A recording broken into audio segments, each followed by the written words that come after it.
ఎందుకు పాదాభివందనాలు అన్నానంటే గద్దరన్నని మీ గుండెలో పెట్టుకొని మీరందరూ కూర్చున్నారు. నేను చాలా చిన్నదాన్ని, గద్దరన్నే అన్నారు. మీ పాదాలకు వందనాలమ్మో అన్నడా లేదా? ఆయననే అన్నప్పుడు నేనెంత.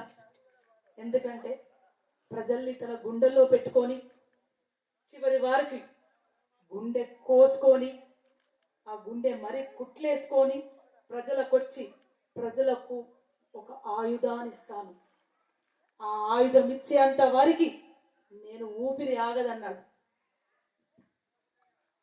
గద్దరన్న అంటే ఒక విప్లవకారుడు, ఒక యోధుడు, అందరిని అడవిలో పంపించినోడు అంటాడు కదా. మరి బిడ్డలు ఏడున్నారంటే బిడ్డలు మీతో పాటు మీ పక్కన కూర్చొని మీరు ఎట్లా కష్టాలు పడ్డారు, మేము తిండికి కూడకు గుడ్డకు కష్టపడి బతికొచ్చినాం.